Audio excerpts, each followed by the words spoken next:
which we can attain pure devotional service. I bow to his lotus feet with great awe and reverence. By his grace, one can cross the ocean of material suffering and obtain the mercy of Krishna. My only wish is to have my consciousness purified by the words emanating from his lotus mouth. Attachment to his lotus feet is the perfection that fulfills all desires. He opens my darkened ocean of mercy, the friend of the poor and the Lord and Master of the devotees. O Master, be merciful unto us. Give us the shade of your lotus feet. Your flame is spread all over the three worlds. We take shelter at your lotus feet.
Hare Krishna.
Hare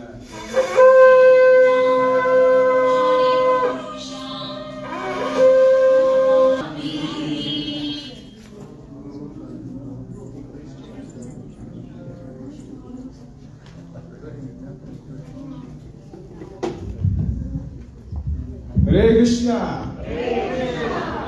I'm going to try that again. And hopefully this time we're all very excited, because I'm very excited. Hare Krishna. Hare Krishna. Wow, that was beautiful. Welcome everybody to Iskcon Mississauga Sunday program. We are so happy to have you all in our celebrations. Quick check. Anybody here for the first time? There you go. Well, as we do every week, I'm going to start off my announcements with a quote from Srila Prabhupada. Unless we take care of the books and preach and read ourselves, understand the philosophy, this Hare Krishna movement will be finished within years, because there is no life. How long one can be artificially go on Hare Krishna, Hari Bol? That will be artificial. No life without preaching and understanding the philosophy. You cannot keep your strength. This was given on December 12, 1973 in Los Angeles. So we've got a couple of special announcements. The first of which is Friday, October 3rd, this upcoming Friday, we have Pasankusha Ekadasi, for those of you interested in keeping. This is fasting from grains and legumes. We also have our third quarter meeting that day. So if any of you would want to be part of our community, at 6:30 we'll be having our quarterly meeting. We are happy to have you on the team and be part of our community. On Sunday, October 5th, which is up next coming Sunday, there's a change in our regular program. We will have it from 5:30 to 9:30 p.m. In celebration of His Holiness Bhakti Marg Swami's Vyasa Puja. There will also be a special theatrical performance. Please do join us with your friends and family, and the details will follow. Another thing that I'm personally very excited about is we are slowly approaching the very auspicious month of Kartik. So when I think of Kartik, I think like when growing up, you'd go to the Iskcon temple every Sunday. But Kartik was this special month where every day, no matter how the day ended, we will all grab our little diyas, run to go offer diyas every single day. We'd go play with our friends, listen to Damodar Ashtakam, and it's our version of the festive season, where we get to enjoy something beautiful, where we get to raise ourselves to somewhat of a higher level. And the Lordships are so merciful that they shower us with blessings. So I'm very excited to be going through this amazing month of Kartik that's coming up with all of you. We're also, with all of this good news, we also have to take the good with the bad. And unfortunately, Padma Jamanji, one of our dear members, is not in the best of health.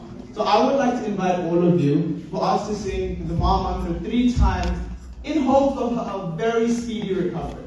So if you could all join me. Hare Krishna, Krishna Krishna, Hare Hare, Hare Ram, Ram Ram, Hare Hare. Hare Krishna, Krishna Krishna, Hare Hare, Hare Ram, Ram Ram, Hare Hare. Hare Krishna, Krishna Krishna, Hare Hare, Hare Ram, Ram Ram, Hare Hare. Ramana Mataji, we hope you have very speedy recovery. We also have very good book distribution numbers for this week. Yesterday, our amazing team went to the Telugu event and distributed a total of 72 books this week. This includes 27 Bhagavad Gitas by our amazing Sangeeta. Can we have a round of applause? On the same note as we started off with a quote, and the quote was about our philosophy, and our philosophy starts with our books. So our Sankirtan warriors are really doing an amazing job, and I would personally need to go out and do more, and I hope all of you will join me in that intention and effort. This speech is very quick hello to Facebook, hello YouTube. If any of you are not able to join us, we have it all set up. You can still be part of our program. Modern technology is so blissful. Quick housekeeping. I know I have my phone with me. Could we all put our phones on silent? Because we are going into a very, very, very exciting Vedic discourse. This week's discourse, we are graced today with the presence of two very special devotees. We have two Prabhupada initiates with us today, and I am personally very excited and grateful for this. His Grace Sureshwar Das joined the Hare Krishna movement in 1970 and received first and second initiations from Srila Prabhupada in 1971 and 1972. Over the years, Prabhu's service has centered around Prabhupada's books, studying them, distributing them, helping to produce them, writing articles based on them, while teaching, and in 2011, while teaching at the Mayapur Institution for Higher Education. His concern for the lack of connection that us young people have with our founder led him to a tipping point. So that year, he began to research a seminar series called Srila Prabhupada, our founder Acharya. With the encouragement of the Mayapur Institution and the GBC community, Srila Prabhupada's position, Sureshwar Prabhu began presenting this series across Iskcon in 2012, and since the pandemic, he has presented a streamlined edition called Founder Acharya Essentials, helping devotees deepen their relationship with, commitment to, and love of the beloved founder, His Divine Grace, A.C. Bhaktivedanta Swami Prabhupada. We are also joined by His Grace Krishna Das Kaviraj Das. Krishna Das Prabhu is initiated by Srila Prabhupada. Yes, we love the energy. He was initiated by Srila Prabhupada and has served in the Ottawa and Toronto temple since 1974. He is married over 41 years to his lovely wife, Brahmashi Devi Dasi, and who is also initiated by Srila Prabhupada, and they have two daughters. It's 48 now. 48! Oh, please give us all the Arranged marriage. That's a very important note. It's a very asterisk. Prabhu wears a Hare Krishna t-shirt even to his job as a respiratory therapist, sharing his spiritual wealth at every opportunity. He regularly can be caught performing Harinam, and is a member of the task for assessment of sannyasa candidates. He serves in the sannyasa ministry. He's a regional coordinator for the World Holy Name Festival, and he's the present chairman of GBC duties. We are very, very, very lucky to have you. So without further ado, I will not keep us any longer. Prabhu, could we please invite you to the Vedic discourse? Here you go. Usually I'm all set up by now, but now we're going to start setting up. The computer. Ooh. Don't worry, we have All right. So.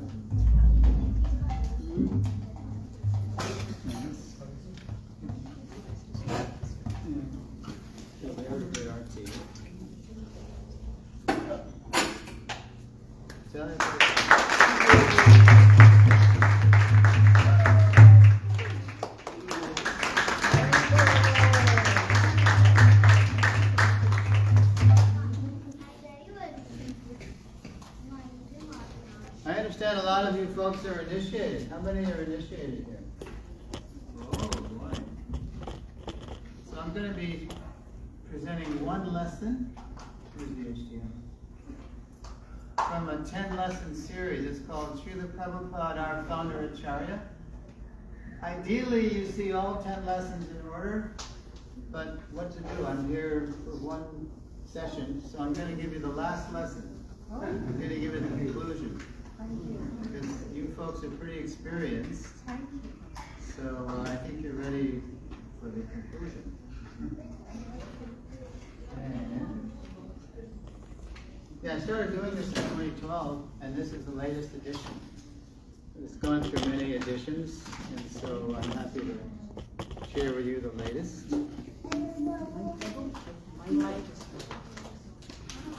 Yeah, I'm not. It hasn't started yet, so I'm just speaking off the cuff. Are you recording this? Yeah. Okay, so we're not, this is not the lesson yet. Okay. And I brought my, oh, there is a clock. I don't need that. I bring my own clock too, so that's good. My own mouse.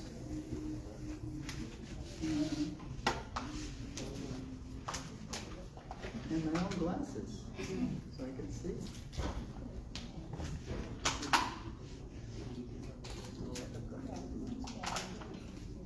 Okay, so let's get in. Oh, you know what? These lights are going to wash out. Switch over, Mr. Doc. But I do need enough light to see my script. So there's the rub. Oh, okay. That's better. No, I think, one more. Let's just see how it looks. Switch off, one switch more. Okay.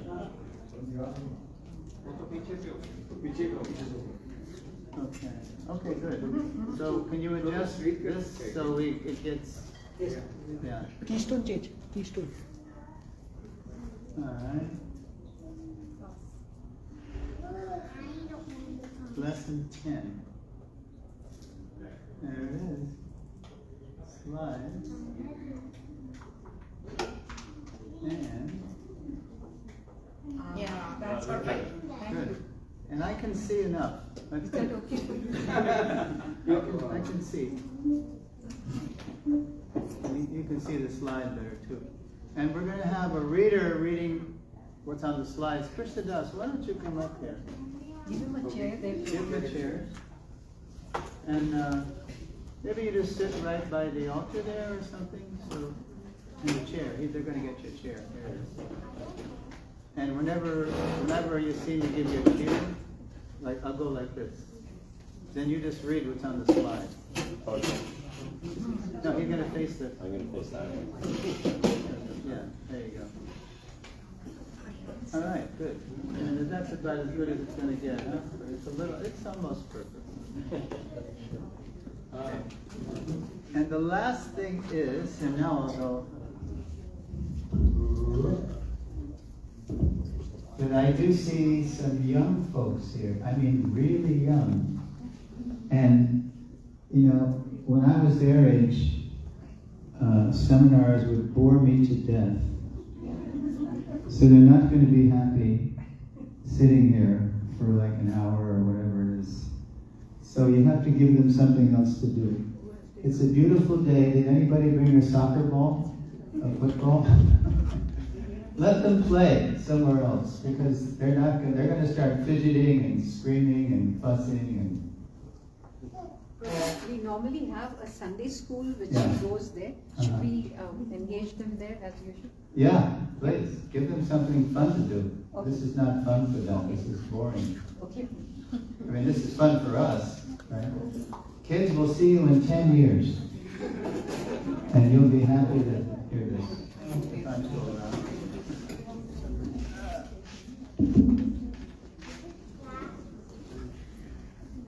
Okay. And is everybody's, I don't want everybody, turn your phones off, please. Because people, sometimes they start reading their texts and then we hear ping, ping, ping, right? Just turn off your phones. Pretend you're on an airplane, right? Airplane mode. Okay, good. Now we've cleared the decks. Yeah, this is the last lesson of the series. I call it Your Srila Prabhupada.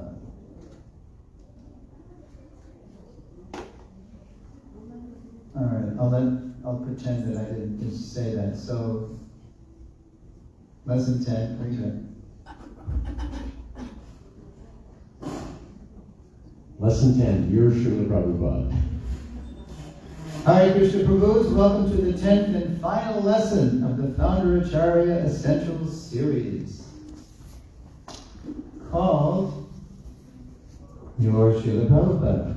Before we look at some ways to access and nourish our personal, foundational relationship with this divine grace, let's consider how Srila Prabhupada is for everyone. So what I do is I tell a story to make all the points, And while I tell the story, sometimes I gesture to the reader to read what's on the slides. And then, while I'm speaking, you're going to have questions. So make a mental note, or a digital note, or a physical note. And then at the end, we're going to have a very lively question and answer period. So I'm counting on you to ask questions. If you don't have any questions, that's not a very good sign. Right. Okay. All right, here we go. Universal teacher. The year was 1935. In February, Abhay Charanaravinda Das, that's Prabhupada's initiated name, spoke at the Vyasa Puja celebration of Srila Bhaktisiddhanta Saraswati Thakur in Bombay. Not only was the Thakur Abhay's spiritual master, he was the founder Acharya of the entire Gaudiya mission, which had ignited a renaissance of Krishna consciousness throughout the Indian subcontinent. Addressing the assembly, Abhay declared, quote, "The Acharya Dev, to whom we have assembled tonight to offer our humble homage, is not the guru of a sectarian institution, or one out of many differing exponents of the truth. On the contrary, he is the Jagat Guru, the guru of all of us. The only difference is that some obey him wholeheartedly, while others do not obey him directly." So that's an excerpt from a speech that Prabhupada gave at Srila Bhaktisiddhanta's Vyasa Puja in 1935, when the Bombay Gaudiya Math was being launched. And then, in 1971, so 36 years later, after Prabhupada had become Iskcon's founder Acharya, a reporter asked him how many followers he had.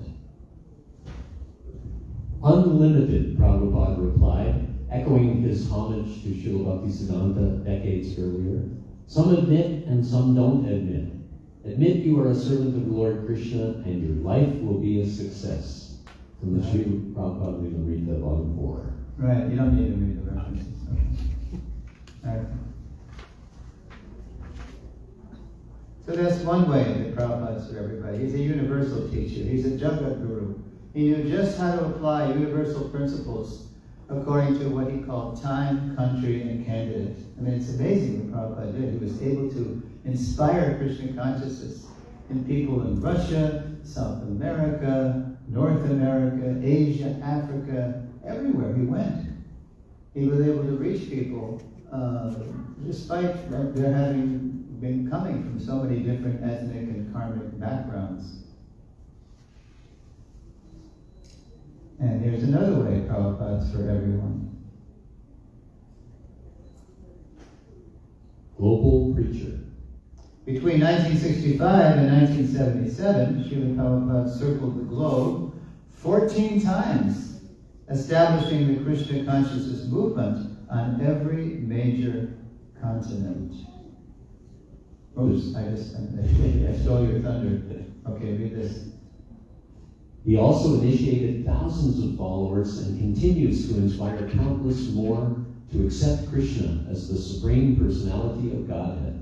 There's Prabhupada deplaning in Geneva, Switzerland, with his assistant there with Satsarup Maharaj. And Guru Varanga. And there's Guru Varanga on the right. At an age when most people wish to comfortably retire, Prabhupada kept up a non-stop preaching pace, tirelessly responding to his mission's demands. As he wrote one disciple, quote, "Regarding your invitation that I attend the Rath Yatra festival in San Francisco on July 7th, it is possible that I may attend depending on when I finish my European tour. I am due to arrive in Rome on May 23rd, then after a week, Geneva, then Paris, and possibly Stockholm, Germany, and England. If there is time, I can fly directly from Europe to Los Angeles and go to the festival. Then, as you suggest, go to Australia Ratha Yatra via Hawaii. This is known as Jet Age Parivrajacharya. Astonishingly, Jet Age Prabhupada never knew jet lag or ignored it if he did, instantly adapting to the time at his latest destination. Though most of us were young enough to be his grandchildren, we could not keep up with him. As Prabhupada would sometimes say, my desire is to spread Krishna consciousness everywhere at once. Prabhupada, he was just, even when he'd do his morning walks, we couldn't keep up with him. He walked really fast. And he was like 2-3 times our age. Yeah. Okay, so that's another way he's for everyone. He's a global preacher and matchless giver. That Srila Prabhupada founded over 100 Hare Krishna temples, schools, farms, restaurants, and other projects, all while writing and publishing dozens of translations and commentaries on foundational Vaishnava scriptures is simply miraculous. how did he do it? Well, for one thing, Prabhupada didn't sleep much.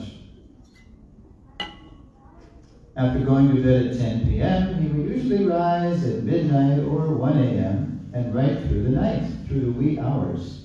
If he had time, he would nap for half an hour after breakfast and a full hour after lunch.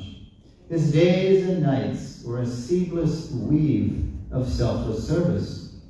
Another short sleeper is the cow, to whom Prabhupada would sometimes compare himself. In Bombay, devotees once told Prabhupada they were concerned not enough people would come to a program they had arranged. Prabhupada replied, no, I am like a cow. I give milk anywhere. That is what I like to do.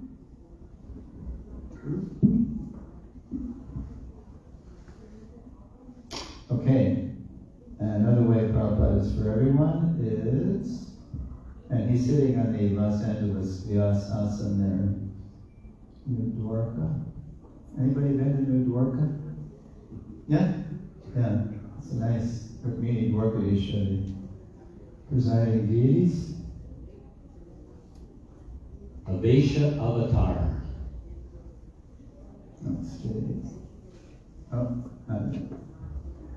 The Sri Chaitanya Chaitamrita unto Leela, chapter 7, text 11, states, quote, the fundamental religious system in the age of Kali is the chanting of the holy name of Krishna. Unless empowered by Krishna, one cannot propagate the Sankirtan movement. Commenting on this verse in CC Antya 2.14, Prabhupada further identifies the one who empowers the spreader of the chanting. Unless one is empowered by the Supreme Personality of Godhead, Sri Chaitanya Mahaprabhu, one cannot spread the holy names of the Hare Krishna Maha Mantra throughout the world. Persons who do so are empowered. Therefore, they are sometimes called Avesha avatars, or empowered incarnations, for they are endowed with the power of Sri Chaitanya Mahaprabhu. Once an Indian Swami criticized Prabhupada's global preaching by saying that if Chaitanya Mahaprabhu had wanted Krishna consciousness in the Western countries, why didn't he go there himself? To which Prabhupada later said, so he left the credit for me. He loves his devotee more than himself. Yet Prabhupada always passed on that credit to others, to his followers, to his spiritual master, and finally to Krishna himself. It is a mark of Prabhupada's absolute transparency as an Avesh avatar that he named his movement after Lord Krishna, not himself, who most of the world has yet to discover. So most of the world has heard of Hare Krishna, but most of the world has never heard of Bhaktivedanta Swami Prabhupada. That's our job, your job. We have to connect people to Prabhupada. We have to, your fame is spread all over the three worlds. Eveyash Vishuk Tribhavan, we just sang that. But all over the three worlds, but most people still don't know on earth who he is. Okay, now, Srila Prabhupada is for everyone. Let's see, not yet. If Srila Prabhupada is for everyone, he is certainly for everyone in Iskcon, not just for me and Krishna Das, because we happen to be two of his 4,780 initiated disciples. Prabhupada isn't just for the people he initiated. He's for all generations of devotees in his movement. He's the founder Acharya. He's the foundational Shiksha Guru for all devotees, for all time. But we don't really practice that in Iskcon as much as we need to. Therefore, we have this seminar. As mentioned in lesson 9, so in the previous lesson, in 1994, Iskcon's governing body passed its first founder Acharya resolution. Here are all of that resolution's points. So in 1994, the GBC passed the first founder Acharya resolution, right in Mayapur. And here are the points of that resolution. Iskcon's founder Acharya, 1994 GBC Resolution number 35, the founder Acharya statement. A. Srila Prabhupada is the foundational Shiksha Guru for all Iskcon devotees. And then there's ... after that, because that's the main point of that particular item. And there's more in that item, but I just showed him up for you to get the idea. B. Srila Prabhupada's instructions are the essential teachings for every Iskcon devotee.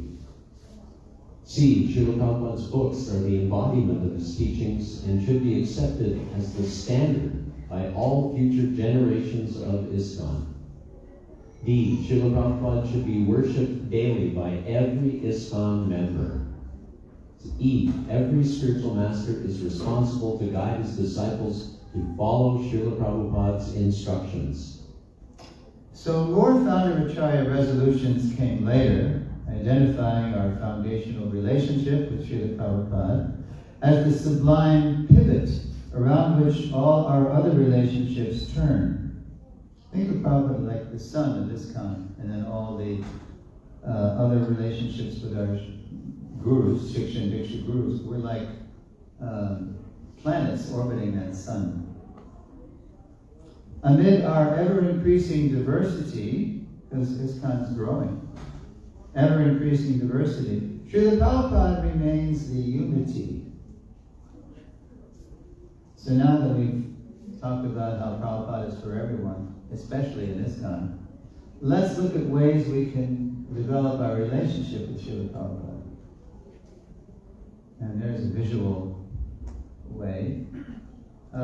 If you were born after Prabhupada's time, or never knew him when he walked among us, you may wonder what will happen to his society when the last Prabhupada disciple has left this world. So we're like endangered species, me and Krishna Das. Right? We're part of a dying breed, because now we're the same age Prabhupada was when he came to America. You know, we're in our 70s. Prabhupada was pushing 70 when he came over on the Jaladuta. But what happens when we leave? Well, we're doing this seminar series as an example of how the next generation can imbibe Prabhupada's legacy so you can pass it on.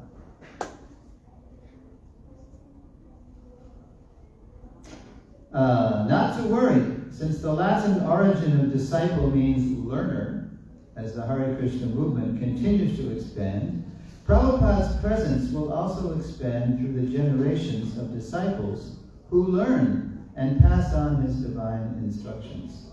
Despite our different Guru Devas, since we all share the same founder Acharya, generations will continue to follow his divine grace into and out of this world, sharing Krishna's mercy with suffering humanity in many ways. So now, look at that picture. So which aspect of Srila Prabhupada inspires you most? I mean, Prabhupada was a transcendental Renaissance man. He had so many sides to him. So many sides. So starting from the upper left, you see Prabhupada walking with his cane in amidst some grass. So which aspect of Srila Prabhupada inspires you most? Prabhupada, the back to the land of Krishna pioneer. He was really into developing rural communities, which we don't have enough of in Iskcon. The next top middle, you see Prabhupada playing the drum there. Prabhupada, the world Sankirtan party leader. And top right, Prabhupada, the Vaishnavi empowerer. And then bottom left, Prabhupada, the consummate cook. Prabhupada was the best cook. Middle of bottom. Prabhupada, the prolific author. And bottom right, the cultural conqueror. That's him establishing the deities at Bhaktivedanta Manor in 1973, July, Shri Radha Gokulananda. The list goes on. There are so many, and Prabhupada's like a Vaidurya gem. And Krishna, no matter if you see him in different aspects, in different lights, and you see a whole new side of him. A true transcendental Renaissance man. Prabhupada is many-sided, but to whichever side we're attracted, there are standard ways to build a personal, foundational relationship with his divine grace. Now I think we're coming up to an audio slide. Yeah, there's some audio for this next slide, but is there a cord? I have an audio input. It has a speaker. Oh, it's right built into the... Yeah. Okay. So hopefully we can hear the... Yeah? It's automatically. Yeah, I'm just turning up the volume. Turn up the volume, yeah, that's good. Okay. So, yeah, the first way we can develop a relationship with Srila Prabhupada is by hearing. That's the most important of the 9 processes, Shravana. So here we go. It's not yet. The next time I click, you'll hear the Prabhupada speech. The first and foremost way we can all connect with Srila Prabhupada is by becoming keen students of his spoken and written word. You know, we don't read his books enough, but even if we read his books enough, Prabhupada spoke so many words. There's so many recordings of Prabhupada. And he wrote about 7,000 letters. They're all in the Bhaktivedanta database. But like every morning when I get up, and I'm doing my morning ablutions, I'm evacuating, and showering, and tilak, and dressing, I'm listening to something from Srila Prabhupada. Like this morning I heard a morning walk, Prabhupada in Mauritius, 1975, October 3rd in Mauritius. It was wonderful. It was like an hour morning walk. Prabhupada usually he would walk a half hour one direction and then back. And boy, it's just full of stuff that you can't even find in the books. Because Prabhupada in the books, he's setting down a lot of principles. And he's also sometimes producing applications. But you get applications of the principles in his spoken word, where he can speak a lot more. He can only fit so much on a page in a purport, right? But when you hear him, you know, people were asking questions of him, and then he'll expand and expound on the points and how it applies to particular people, a particular country, at a particular time. You learn so much. So we not only have to become students of Prabhupada's books, we have to become students of his spoken word. And then we'll get the full picture of the Srila Prabhupada. Let's see. Regular attentive hearing from our founder Acharya, especially in the company of sincere and serious devotees, grounds us in the root relationship that nourishes us all. And now here's the anecdote with the audio. In August 1968, a new initiate in Montreal told Prabhupada she felt far away from his divine grace when he wasn't there in person. So she was saying, my god sister Rukmini, she was a 16-year-old girl. She took initiation in Montreal, and she, on August 15th, 68, and then 3 days later, on August 18th, Prabhupada gave a Bhagavatam class, and then he said, any questions? And she just raised her hand, and you hear her say very shyly, Srila Prabhupada, when you're not here, I feel so lonely. I feel so far away from you. And now listen to how Prabhupada replied. Do not think. There are two conceptions, the physical conception and the vibration conception. The physical conception is temporary, and the vibration conception is done. Just like we are enjoying or we are relishing the vibration of Krishna's teaching.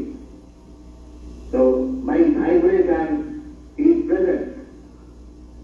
As soon as we chant Hare Krishna or chant Bhagavad Gita and Bhagavad, so he is present immediately by vibration.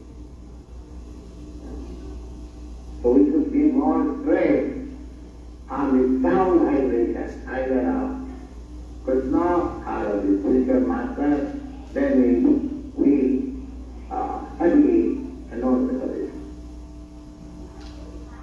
Separated from Srila Bhaktisiddhanta for decades, Prabhupada would nonetheless say he always felt his spiritual master right by his side. How? By absolute absorption in hearing, chanting, and applying Srila Bhaktisiddhanta's teachings. In the same way, in the company of sincere and serious devotees, absorbed in studying and presenting Prabhupada's teachings, we will also feel Prabhupada's presence always in our lives. And there's Prabhupada with two famous devotees. On the left is Sriman Jayananda Prabhu, whose name you see in the Vaishnava calendar every year, right before Dashrega's appearance. He passed away in Los Angeles on the eve of Lord Dashrega's appearance day. And there's Jamuna Devi, the late great Jamuna Devi, walking with Prabhupada. So in this connection, two exemplary devotees from my generation come to mind, Jayananda Prabhu and Jamuna Devi. In 1967, Jamuna and Jayananda were among the first to join Srila Prabhupada's movement in San Francisco. Deeply devoted to Prabhupada from the start, they were also as different as night and day. To meet Jamuna was to meet a priestess of devotion, expressed most wonderfully through her cooking, singing, and deity worship. Prabhupada, the cultural conqueror, came through Jamuna. Jayananda was as strong as an ox and humble as grass.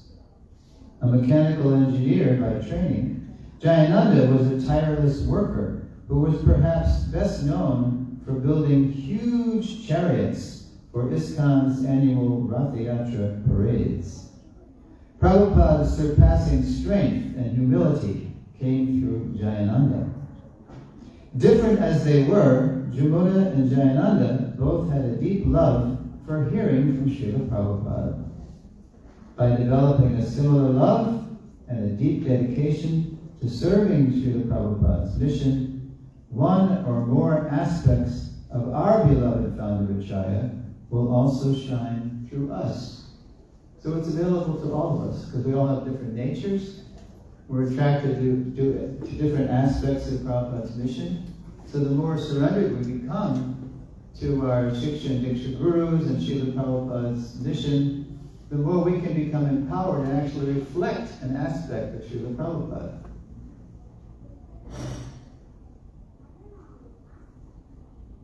Another way we can develop our relationship with Srila Prabhupada is Connect by finding and making your best contribution to our founder Acharya's mission. Since some dubious devotional groups prematurely focus on seeing Krishna face to face, Prabhupada admonished his followers that the best way to see Krishna is to serve the mission of his pure devotee, the spiritual master. When one becomes serious to follow the mission of the spiritual master, his resolution is tantamount to seeing the Supreme Personality of Godhead. Whew, that's amazing. Prabhupada would say, don't try to see Krishna in some bush in Vrindavan, but give your life to serving the mission of the spiritual master, and that amounts to seeing Krishna face to face. If you want to see Krishna face to face, give your life, Prabhupada said, to the mission of the Guru. As Srila Bhaktisiddhanta would say, don't try to see God. You work in such a way that God will see you. Okay. And when that work is done cooperatively in Srila Prabhupada's mission, combining the efforts of different generations, Krishna is pleased and blesses us manyfold. Oh, here's another audio slide. Audio. Okay, that was good the way you did it. Do that again.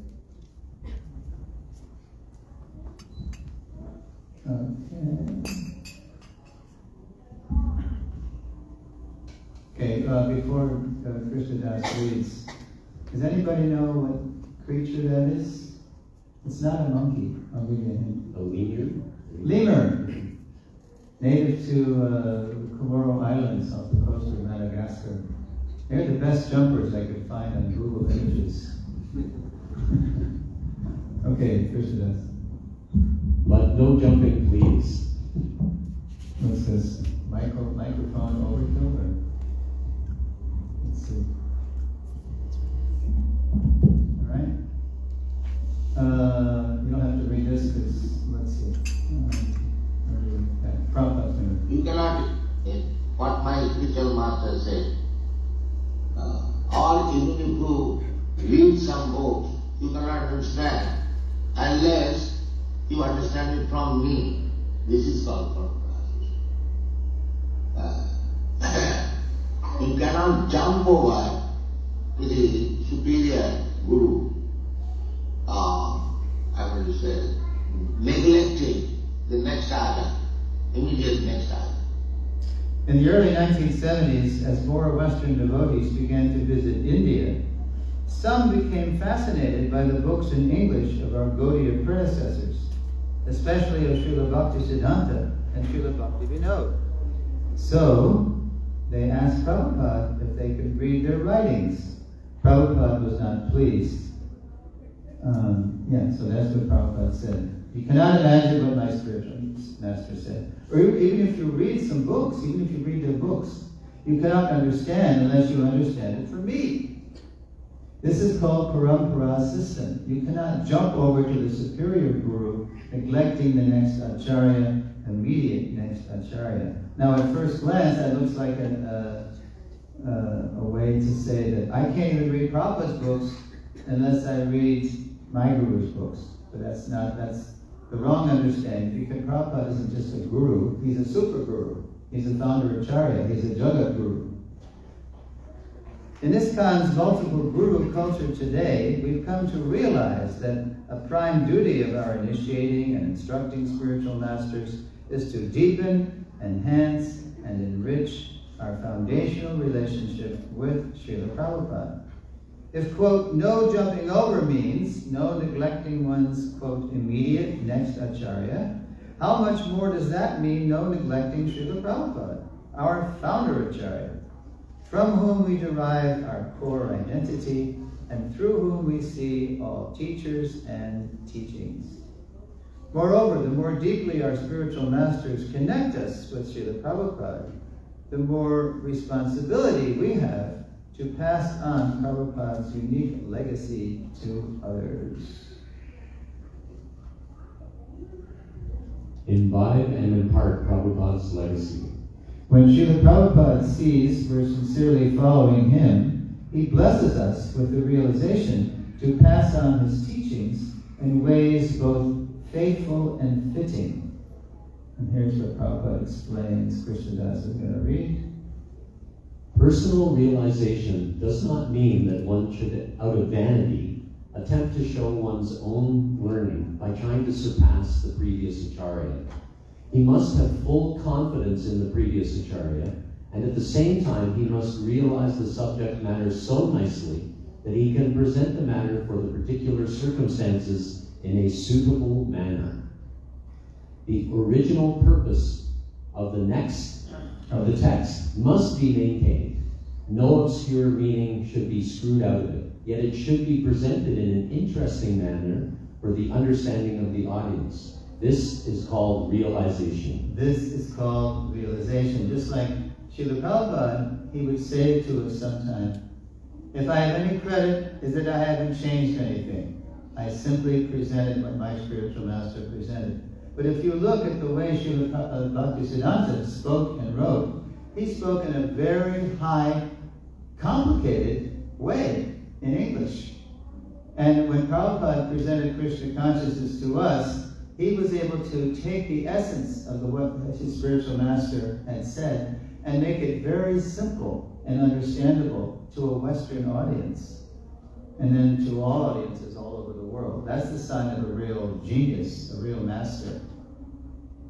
So that takes realization, that takes empowerment, and how do we get empowered and realized? By surrendering to the instructions of the spiritual master, especially Srila Prabhupada, our foundational spiritual master.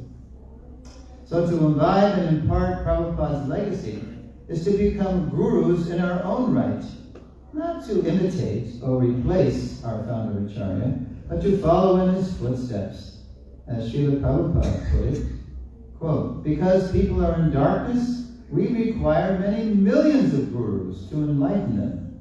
Therefore, Chaitanya Mahaprabhu's mission is, he said, that, quote, every one of you become guru. Yare dako, you know this one? Yare dako tarekaha Krishna upadesh amara gyan guru hanya tare desh. Whoever you meet, wherever you go, whoever you meet, simply speak what Krishna has said. Become a guru and save this land, according to our capacity. First of all, we got to save ourselves, right? Like an airplane, what do they say? In the unlikely event of the reduction in cabin pressure, an oxygen mask will drop down. Before you put it on your child's face, you put it on your own face first. Because if I can't breathe, how am I going to help my child? So if I'm not saved by Prabhupada's instructions, how can I save anybody else? But then once I'm rightly situated and I'm somewhat Krishna conscious, then according to my capacity, I can help my family, help my neighborhood, help the whole city of Mississauga, help Ontario. People have different capacities, but we can all be a guru in some way or other. Okay, and now we're going to end this lesson with this presenting the benefits of deeply understanding Srila Prabhupada's position. I'm taking this right from a book, a GBC approved book called Srila Prabhupada, the founder Acharya of Iskcon, which came out of a committee in 2014. I was part of the committee. It was called Srila Prabhupada's Position Committee. And he wrote this booklet, and at the end of the booklet, he summarized the benefits of understanding Srila Prabhupada's position as founder Acharya. And we're going to look at the main points of the booklet right now. There you go. Benefits of deeply understanding Srila Prabhupada's position. Generation after generation will be able to receive the special mercy offered by Srila Prabhupada. The path back to Godhead he opened will become ever increasingly traveled. Srila Prabhupada's active presence will secure the unity and integrity of Iskcon, strengthening both the GBC and Guru-disciple bonds. By taking full shelter of Srila Prabhupada as Shiksha Guru in his Vani manifestation, all teachers in Iskcon, on various levels of advancement, will be able to authentically convey Srila Prabhupada's real teachings, thus giving proper guidance, shelter, and protection to all. Iskcon's teachings will remain consistent over space and time. Prabhupada's realized knowledge, endowing him with the specific potency to spread Krishna consciousness, will not only be preserved, but also developed. His books will remain central to us, for they contain insights and directions that await future development to be realized. Srila Prabhupada's eyes will always remain the lens through which all future generations see our predecessor acharyas. So that book was published in 2014, but a lot of people don't even know about it. Has anybody ever read this book? It was also put out in a PDF. It's essential reading to get initiation. In this zone? All over Canada? I thought it was everywhere. Oh, okay. Anyway. Everybody has to have read the Founder Acharya paper. Okay, we have people who say they've been initiated here. Like you said you were? No, I'm not. Okay. Did you ever read this book? Okay, so see, this is what happens. Where You know, do we this find the doesn't- PDF, you said? We have the PDF version. If you Google Srila Prabhupada, the founder of Acharya Iskcon, booklet, GBC, perhaps GBC Press, then you will probably go to a website where you can download it. When was this book published? 2014. So got initiated in book. Oh. Yeah, well, you still need to read it. I mean, I did. Yeah, it's on the list of disciple course, chanting 16 rounds, following the 4 regular principles, and reading the Founder Acharya paper. Okay. it's on the list. Even if you slipped in, like I You slipped slipped in. in, you now read it better. Yeah, it's time you read it, so you can teach it. All right, and now the very last slide is we sum up the points in the lesson so that you can look at the points, and then when you ask your questions, I'd like you to ask questions based on the main points. We call them learning outcomes. So here it is. Krishna Das is going to read. Lesson 10, your Srila Prabhupada learning outcomes. By now we should be able to describe how Srila Prabhupada is a universal teacher, describe how Srila Prabhupada is a global preacher, describe how Srila Prabhupada is a matchless giver, explain how Srila Prabhupada is an Avesh avatar, explain how Srila Prabhupada is the foundational spiritual master for everyone in Iskcon. Cite 2 ways everyone can build a personal relationship with Srila Prabhupada. Explain how developing a foundational relationship with Srila Prabhupada does not mean jumping over our Shiksha and Diksha gurus. Explain our responsibility to imbibe and impart Srila Prabhupada's teachings. Cite the benefits of deeply understanding Srila Prabhupada's unique transcendental position. So when I say, okay, Prabhus, any questions or comments, please try to ask questions and comments relevant to these learning outcomes, because the tendency is to want to ask about anything and everything under the sun, right? So don't do that. Ask about something that's relevant to these points. Mataji. My first question, you said, I have 2 questions. So my first question is you said he used to initiate based on time, country, and candidate. Used to present Krishna consciousness. Yeah, so what does that exactly mean when you say based on time, country, and... Yeah, and that's a good question. And Prabhupada uses, why did I say time, country, and candidate? Because Prabhupada used that phrase. He used the phrase in Sri Chaitanya Chaitamrita Madhya Lila, chapter 23, text 105. And he used it in Srimad Bhagavatam, Canto 4, chapter 8, text 54. He uses this phrase, time, country, and candidate. Well, if you'd seen the other lessons, you would know that Prabhupada was expert in taking the universal principles of Krishna consciousness and then very expertly applying those principles, presenting those principles according to where he was in the world, according to the time he was in. Because different people in different times and places have different cultures, and there are different political places. Like when Prabhupada went, did you know that Prabhupada went to Russia? You probably know that. Do you know when he went to Russia? When did he go? 1971. 71, what month? Because it doesn't matter, right? It was June. Prabhupada went to Russia in June 71 because he was having some correspondence with a Russian Indology professor at the Institute of Oriental Studies in Moscow. And the professor suggested that he visit him in Moscow. So based on this letter, as soon as Prabhupada got that letter, he gave the letter to his secretary, Shyam Sundar Prabhu, and said, look, take this letter, go down to the Russian embassy in Delhi, and offer it as proof that they should give him and Shyam Sundar visas to go to Russia. And this is during the Cold War. The Soviet Union versus the West. And India was trying to remain a neutral country. But somehow or other, Prabhupada, the strategy worked. He went down to the Indian, because Russia and India have a long history of mutual interest. Russia was always been fascinated by Indian philosophy and culture. And to this day, the Russian devotees, they tell us, there's always some new finding in Russia. Somebody digs up some Vedic artifact from Vedic culture in Russia.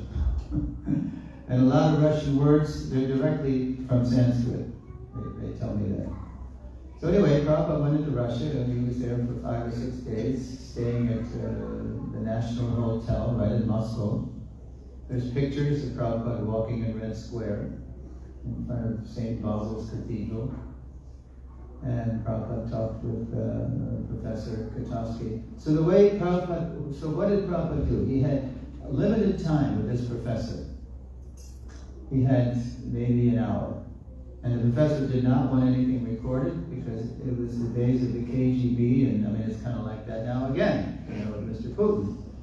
So you couldn't openly speak something that was not, that might be interpreted as being against the party line, the Communist Party line. So Katovsky goes, "Oh, come in, Swamiji. It's safe in here."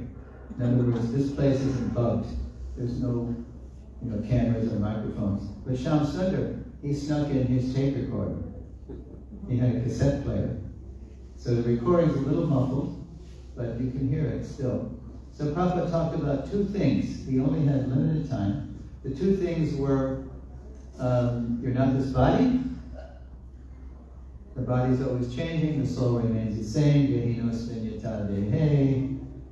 Reincarnation is going on even within one lifetime, and then tatade hankara praptir, and then we leave the body, it's just another change. And then Prabhupada started talking to him about Varnashram. Why? Because atheistic communism, Marxism, Leninism, and Katovsky was a diehard Marxist-Leninist, is committed to a classless society. Everybody should be the same. And Prabhupada was pointing out, this is absurd. Yes, spiritually we're all the same, Prabhupada said, but materially, look at right in your institute here. You're a professor. You're acting in the role of a Brahmana. Somebody else in this institute is an administrator. They're the Kshatriya. They're the manager. And somebody else is cleaning the institute. They're acting like Shudra. So where's the equality? Right in your institute, there's different classes of people.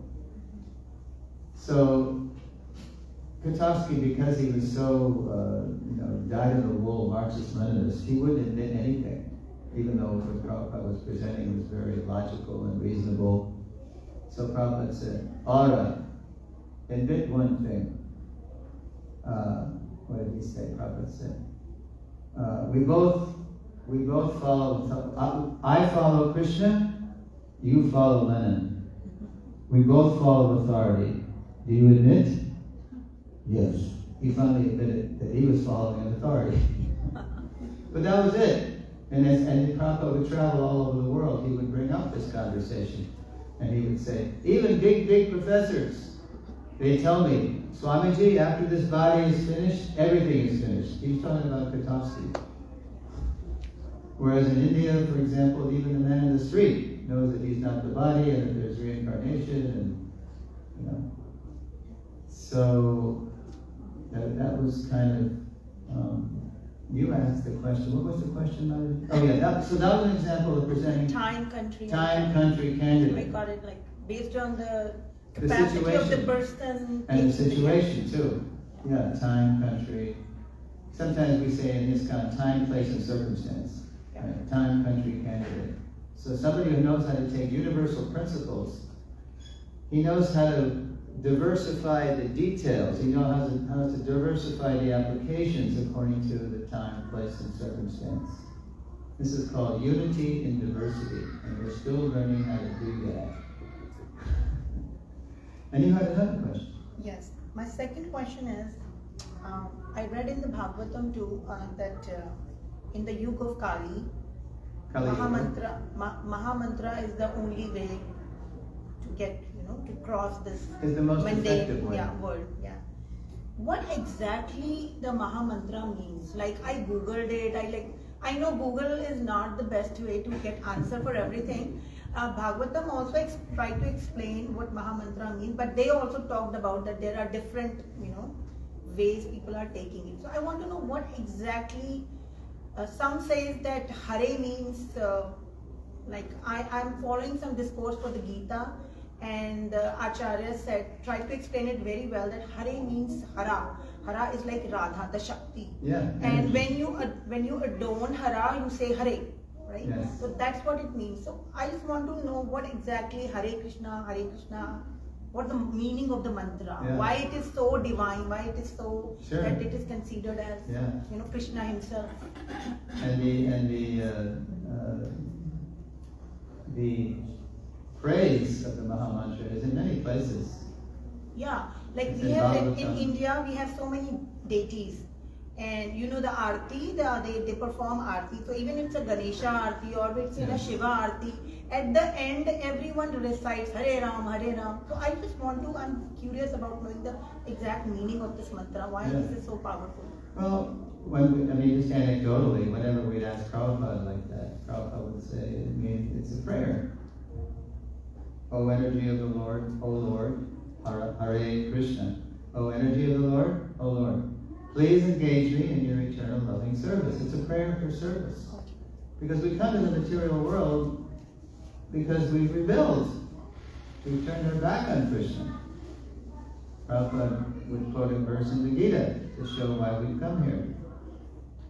Chapter 7, Knowledge of the Absolute, text 27.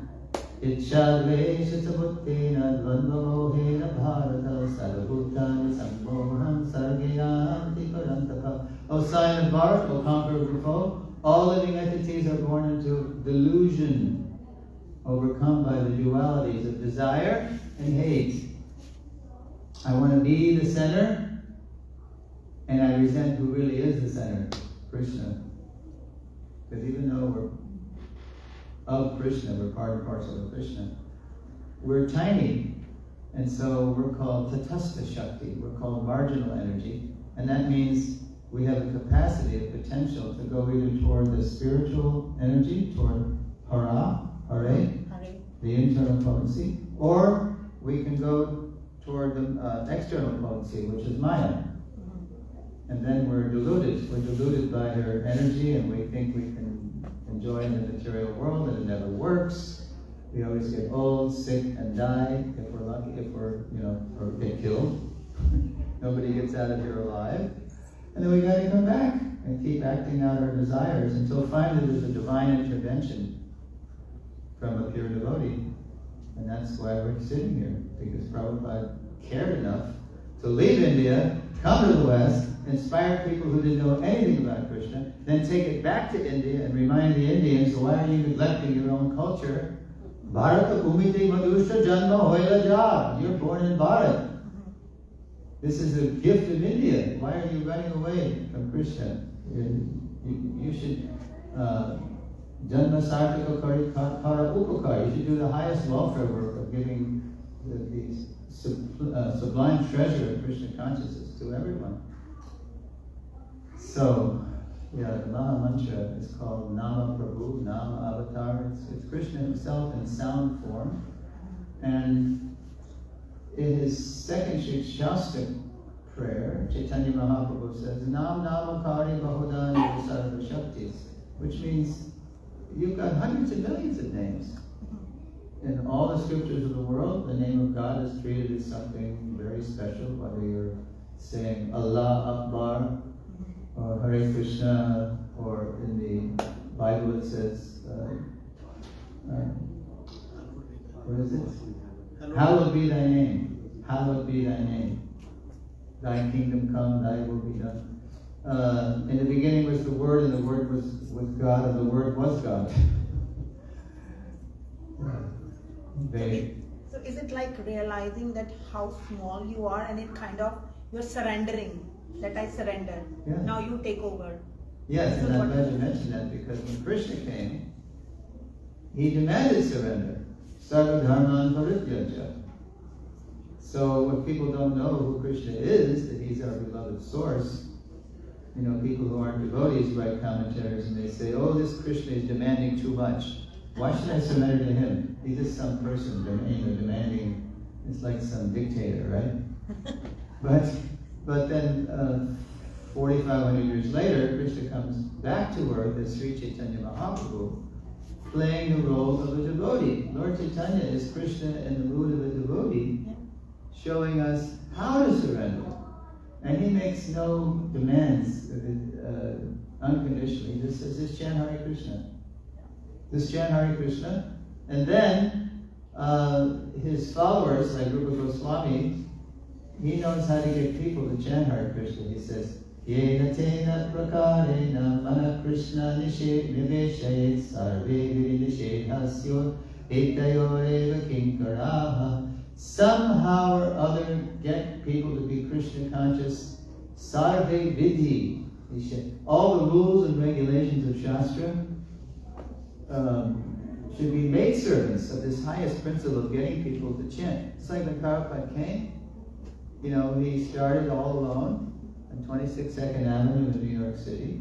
So what was he doing? He was chanting Hare Krishna. If you've heard these early recordings, leading these long kirtans, getting people attached to the mantra, giving them a higher taste, getting them plugged into the spiritual energy. Because you know what their motives were?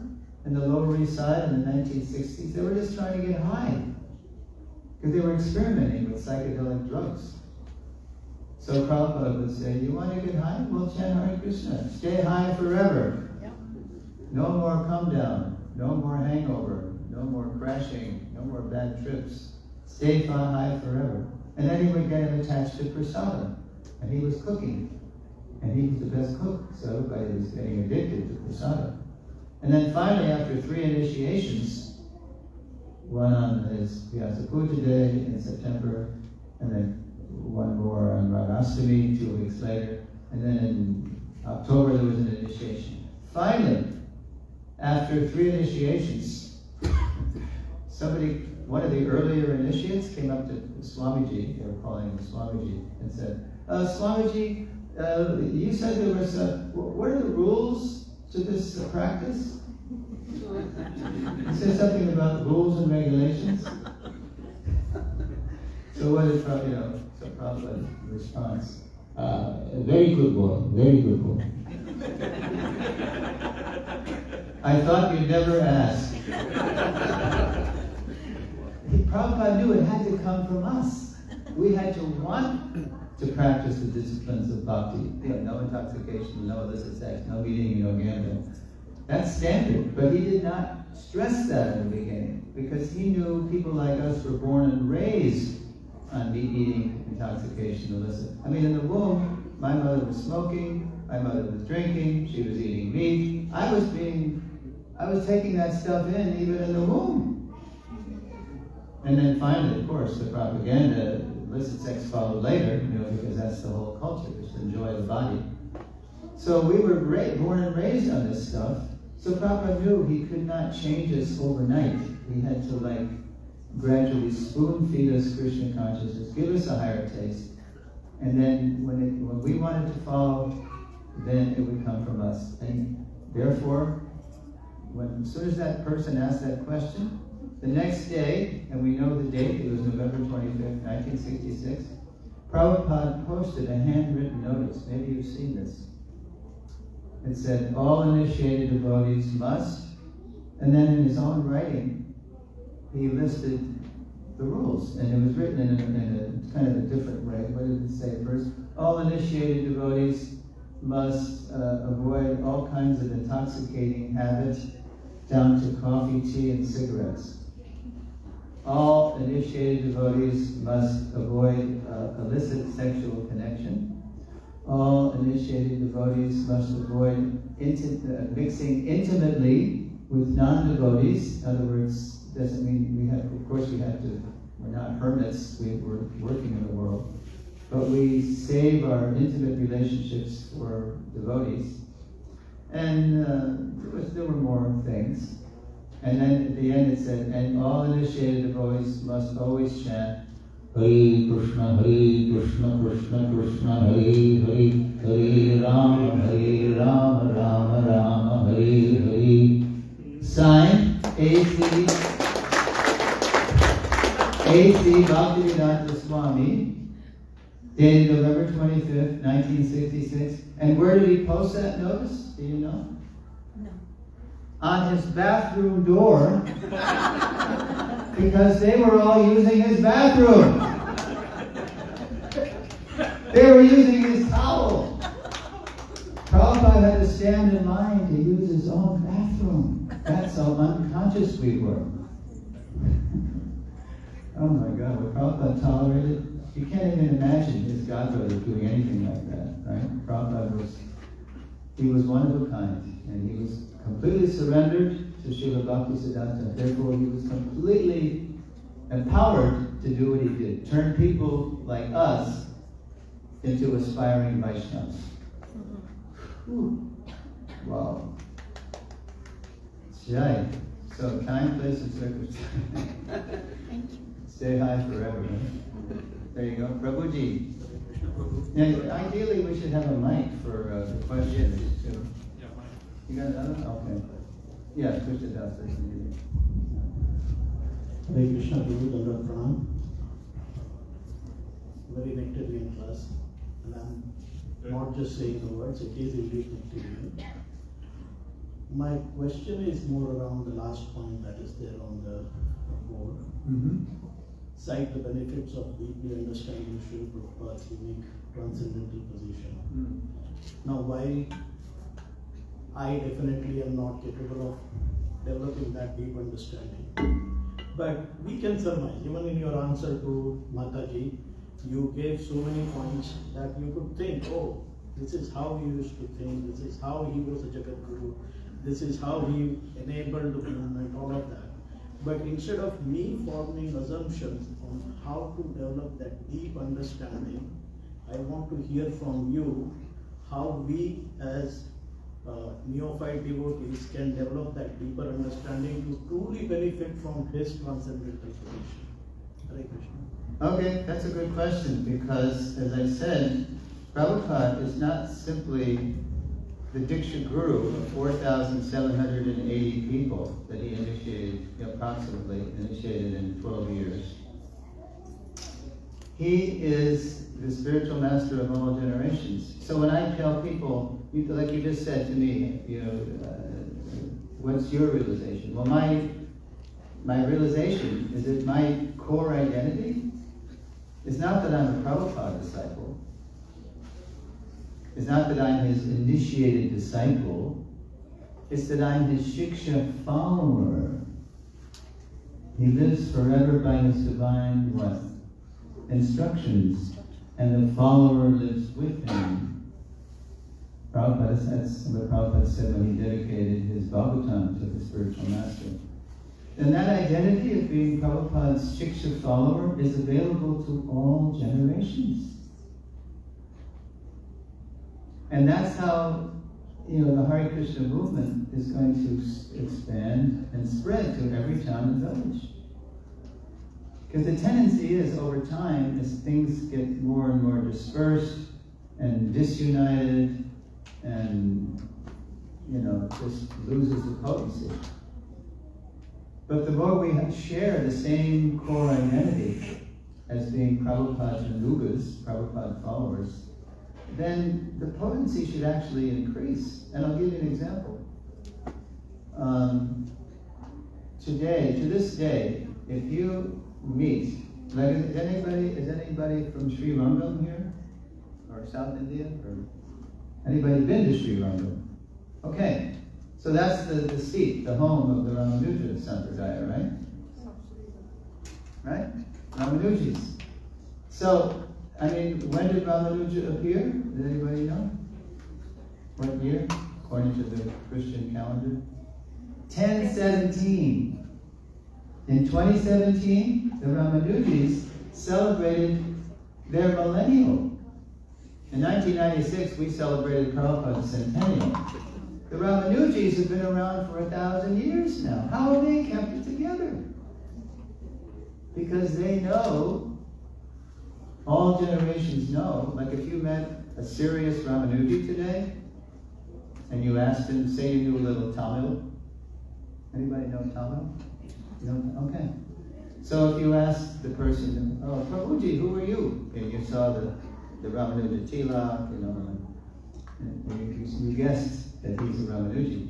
Ah, Aryan, Ramanuja Dasan, I am your servant, the servant of Ramanuja. But Ramanuja appeared 1,000 years ago. And this person, undoubtedly, he has a Diksha Guru, and he's got his Shiksha Gurus, but he's identifying himself as a Ramanuji. We should take notice of this. That's how Iskcon is going to go on. I experienced the same thing in Udupi. Did anybody been to Udupi in Karnataka? Dakshin Kannada? Yeah. It's a great place. It's a little island of Krishna consciousness, and it's like the Vrindavan of South India. You know, Udupi Krishna Temple and Car Street and the 8 mutts that take turns serving Udupi Krishna. So, yeah, I mean, Madhva's seat is right there still that he spoke the Bhagavatam on. And they're all Madhvites. That's how they identify. And they'll say, and my beloved Diksha Guru is so-and-so, my beloved Diksha Guru is so-and-so. But they identify as Madhvites. Same thing. So we have to, and so how do we get this identity, as Prabhu is asking? Well, we get it by being educated from the beginning, actually, ideally from the beginning. Like if I were a new person walking into this Mississauga yatra, if I were lucky, the elders of this yatra would introduce me first to Srila Prabhupada. Here's the founder Acharya. And if you want to know his teachings, here's his Bhagavad Gita as it is. And if you want to know his life, here's the Srila Prabhupada Lilamrita. Read this. Not just the one volume, read the whole multi-volume set. How many people have read the full multi-volume Srila Prabhupada Lilamrita? Okay, not many of you.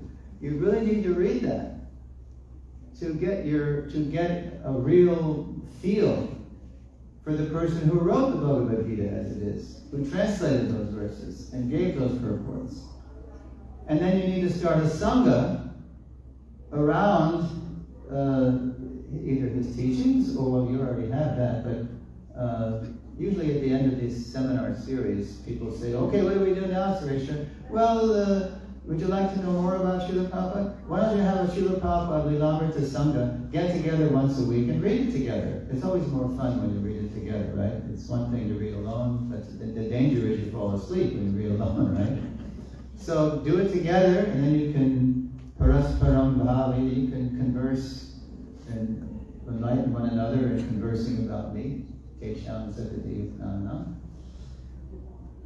So to really get it, who we are and how we're going to stay together for 10,000 years, as predicted in the Brahma Vajrayana Purana, Golden Age of Kali, we have to really get grounded in our founder Acharya. In the Ramanuja Sampradaya, Ramanuja is called the Udharak, the deliverer. They have a shastra called Sri Prapanna, I forget what it's called. But he's called the deliverer guru. And then all the gurus who come after Ramanuja for 1,000 years, they're called the Upakarak. They're the benefactor gurus. And how do they benefit their disciples? They teach their disciples how to study Ramanuja's teachings, how to worship his Murti, how to execute his Vishishta Dvaita mission. Does that ring a bell? What books do we study every day? Prabhupada's. Bhagavatam in the morning, Gita in the evening. And whose Murti do we worship every day in all our centers? We sing Sri Guru Vandana every day in Iskcon temples. And whose mission do we execute? Prabhupada's mission. He gave us it's his uniquely empowered vision of how to spread Krishna consciousness all over the world that we follow. And there's a lot of things in the mission we haven't even done yet. That was in the points. So, personally, I only saw Srila Prabhupada, maybe half a dozen times, 6, 7, 8 times. And how many times did you see? Maybe 4 or 5. Yeah, we didn't have much vapu. We weren't like GBCs or sannyasis or like that. But we were always absorbed in reading Prabhupada's books as they were coming out and hearing his lectures, his tapes. The technology then was cassette tapes. Now at the push of a button, you can bring up anything, with technology. It's every town and village and electronic device. That's what we need to do. And that's how it's going to go all over the world. Okay, good question, Prabhu. Hare Krishna. And somebody else had a question. Prabhuji, a mic. Back to mic. Hare Krishna. Thank you, Prabhu. I know it is not out of the topics which we have on the screen. Wait a minute. That's a no-no. Before we let Prabhuji ask his renegade question, does anybody have a question or a comment based on those learning outcomes? Going once, going twice. Okay, Prabhuji. So I just heard that you met Srila Prabhupada only a few times. Mm-hmm. So and in your lecture you said that he's the best cook. So he's the best cook. Yeah. So did you have any opportunity of having anything which Prabhupada actually made it? And I don't think so. But I've eaten prasad by people who Prabhupada trained to cook. So it's like in parampara, I did taste it, but not directly, no. Did you ever? No, but I had the opportunity to cook for Prabhupada, just papadums. But Prabhupada liked his papadums. He didn't like them fried. Yeah, he liked on them the flame. Toasted over the on flame. Yeah. And not black. You Yes. had to just toast them perfectly. And I was trained up and I did it for Prabhupada when he visited that Subhavalasa's place. Yeah. Based on papadums, I'll tell you a small Okay, then you gotta ancient give the thing. mic to Mataji. Now, see, this is what happens when you ask those kinds of questions. You start traveling all over the universe. All right. go So ahead. the roasting papadums is an ancient thing based on which it doesn't happen now. Nowadays, girls don't even know how to cook, and it's perfectly okay for a mom-in-law like me. I'm a very brand new mom-in-law, and my daughter-in-law know nothing about cooking. But back in the days, my mom used to tell me that when the bridegroom used to come and check out the girl, the first test she has to pass is to roast the papadum without black spots on it. That was and if she can do that, that's okay. Now she's passed with grace marks only because it's only papadums. That's going to make a successful marriage in India. Huh? Wow. The key to a man's heart is through his stomach. We say that in English, too. Yeah, and girls these days take him to the restaurant. Oh, yeah, they are lost art. Okay, Prabhuji, you have a question? No, you, holding the mic. Come on. It's not related. That's okay. I don't think anybody have any related learning outcomes type questions? No. Okay, and by the way, when we bow down and we're finished, then the tendency is for people to want to come up and say, Prabhuji, I didn't want to say this in front of everybody. don't do that. This is your last chance. You got to give everybody the benefit of your question. You got to, be generous and don't be afraid. Everybody. Okay. What question? You already had it. Let's see. Anybody else? Hare Krishna Prabhu. Okay. I just wanted to say that within our center we have a reading group that reads Srila Prabhupada's Leelamrita every Friday. So anybody interested can join that group. That's there at evening timings, so we can get you the timings. Also, there is another group that reads Srila Prabhupada's letters. We've been reading Srila Prabhupada's letters for the past 6 years now. All right.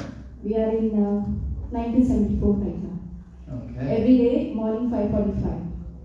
So anyone wants to join that group, you are most welcome. You do this on Zoom, We do it on Zoom. huh? Okay. Well, that's why you guys are growing, right? Because you are already tuned in to Srila Prabhupada. But expand it. Now, do any men come to this? Yes. Oh, that's good. Usually the ladies are the head of the men. Prabhu, you have an unrelated but Krishna conscious question. I can make it related. So it says everyone can build a personal relationship with Srila Prabhupada. And the way you explained it was, he's like a gem, depending on how you see it, you see a different version of him. And as I find that very beautiful, but how do we actually build that relationship? Because I may be wrong, but the way I understand this finding a point of like common ground, right? So what does it in like practical terms mean to build a relationship with Srila Prabhupada? Sure, that's a good question. Because when we hear the word personal relationship, we think of a physical body, right? But Prabhupada was always, and I presented this in previous lessons, but Prabhupada was always stressing, and he said it actually in this lesson. in this one What did he say to the girl? Feel it. Oh, that you should not think. She said, oh, I feel so lonely when you're not. Oh, that you should not think. That's the first thing he said. There are two, he didn't say Vani and Vapu. He said physical and vibration. So the physical it's very, again, Prabhupada only he was only with his Guru Maharaj 5 or 6 times. But there wasn't a moment when he didn't feel his Guru Maharaj right by his side, because he was so absorbed in the mission his Guru Maharaj had given him, and he gave it to all the Gaudiya Math people, but only Prabhupada did it.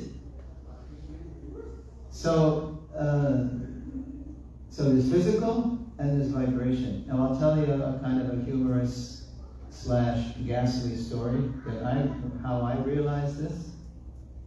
Okay, so I only saw Prabhupada 6, 7, 8 times, but I did get to go on 3 morning walks. And to go on a morning walk with Prabhupada was not common. Did you ever go on a morning walk? No, I was promised to, and it never happened. Usually to go on a morning walk, you had to be a temple president or a GBC or a sannyasi. You had to be a big shot, right? But I got to go on my first morning walk in Miami in February 1975 on Miami Beach. And why did I get to go? Because my temple president knew that I was struggling. I was a young man. I was 28 years old. Now the body's 78. You do the math. 50 years ago. Wow, what happened? Time flies. So anyway, I was struggling, and because I was distributing books and collecting money, but I knew after 5 years in the Hare Krishna movement, I joined in July 70, that I really was better suited to working on the books. And I did. I actually joined the BET and I became the indexer. You know, when you look in the back of the book, you see index. That's what I made. I made the indexes for 4 years. So anyway, I was struggling. So my temple president knew that. So he said, hey, Sureshwar, how'd you like to go on a morning walk with Prabhupada? He wanted to give me a boost, give me something to look forward to. So I said, yeah, I'd never been on a morning walk. I had heard some morning walks on cassette tapes. Anyway, it was a misty morning. It was February, it was kind of cool because it gets chilly in Miami sometimes, even in Miami, southeast United States. And there was a lot of Bhaktivedanta Institute devotees on the walk. Prabhupada had just formed what we call the BI, the Bhaktivedanta Institute. It's kind of the scientific branch of the Hare Krishna movement. They're really on an upswing. They're on a renaissance now, making a lot of good waves in the scientific community. Anyway, I was on a morning walk, and it was kind of chilly. There weren't that many people on the walk. And where we were walking in Miami Beach, the sand was very high and it was very steep. And then the Atlantic was coming up. So there was only a little part where it wasn't too soggy and it wasn't too steep. So there wasn't much room to walk. So Prabhupada, we were walking single file behind Srila Prabhupada. And somebody would call out a question from behind, and then Prabhupada would stop, he would plant his cane in the sand, and he would turn to answer all of us. So at one point in the walk, I stopped right in back of Srila Prabhupada's head. I mean, like this far, you know. But I was in such maya that that's all I could think of. That, wow, I'm right in back of Srila Prabhupada's head. Jagat Guru, spiritual master in the universe. I was like a rock star groupie, you know, looking at a rock star or something. And I was looking at Prabhupada's, you know, Bengali, golden brown Bengali skin, and the male pattern baldness, and pushed his shikha down to practically his neck, a few gray hairs. I'm looking at the silver hairs on Prabhupada's shikha. So somebody had asked a question, because Prabhupada had stopped, and I was right in back of him, and he was turning to answer, and I was just looking at his physical body. So I didn't hear the question, because I was so absorbed in his body, his physical body, and I didn't even hear the answer. So right while I was thinking, wow, I got. This was a unique experience. It wasn't a voice in the sky. It wasn't skywriting. It was a heart transmission. Tene Brahma Vrida. And my initiation, Prabhupada said, Sureshwar means Brahma. So then he said, you are Sureshwar Das, you know, you're a servant. So anyway, so I got this heart transmission. And you know what the message was? It was, yes, you are right in back of Srila Prabhupada's head. But you, my friend, are nowhere near Srila Prabhupada. You are a million light years away. You are nowhere, because you can't hear him. You're just thinking of the body. You're just looking at the body. So that was mortifying. I was devastating. It was like, oh, you know. But then in the next instant, I became ecstatically happy because I realized, I experienced that it was true. Vani, the instructions, the sound vibration is more important than Vapu. That was kind of that was my vaccination, my inoculation against Prabhupada leaving. As devastating as it was in November 77 when he did leave us, I was, I understood. I started cultivating a deeper relationship with him through his teachings. And it was really helpful. It was very helpful. So it's not a matter of being close to him physically. And I'll tell you, a lot of devotees, godbrothers and godsisters, who did have a lot of that vapu, that physical association, when Prabhupada left us physically, they fell apart. They couldn't handle it. They couldn't take it. Because their whole experience of Krishna consciousness was based on Prabhupada being with us physically. But Prabhupada came and he was elderly. And he was always saying, look, I'm an old man. I could pass away at any time. Please understand what I'm saying so you can learn to understand Krishna consciousness and you can give it to others. But we couldn't imagine him not being with us because we were so much in the bodily concept of life, a lot of us, especially me. But we all have an equal opportunity to be intimate with Prabhupada by absorbing. What does it look like? Which is a question. What does it really mean? One more anecdote in this regard. You know my god sister, and I mentioned her tonight, the late great Jamuna Devi. You hear her every morning. Govinda, right? Adi Purusham. She was the lead singer. She was the lead singer on that song that became a big hit in England. Tamaham Bhajami. So anyway, she had an experience at the Ardha, the half Kumbh Mela in 1971 with Srila Prabhupada. And here's the experience. All the devotees were there in India, all the Western devotees. Prabhupada called us his dancing white elephants, right? Because Prabhupada knew that we would be a big hit. We would be a novelty that the Indians would see. What is this? Western Vaishnavas? Are they high on LSD? Are they CIA? Who are they? Surely the CIA has paid off Swamiji to smuggle some spies into India to persuade us to be aligned with the West instead of the Soviet Union. And India is trying to remain neutral, right? So anyway, so why in the world would Prabhupada go to the Kumbh Mela? Because why do people go to the Kumbh Mela? This is so they can be, have to be their heavenly elevation or salvation by wading into Mother Ganga, just the right moment and all this stuff. It's kind of a karma kanda thing. But Prabhupada knew that because it's the biggest religious gathering in the world, 30 million people or whatever it is, that Prabhupada wanted to take his dancing white elephants down there to Prayag to preach Krishna consciousness, because so many people are there. So the devotees were there doing Harinam, and then they'd invite all the people they were meeting to come to Prabhupada's tent at the Mela and listen to Prabhupada speak. And it was very good. So anyway, so Jamuna used to tell this story, and it's in her books too. You ever read her books? I started it.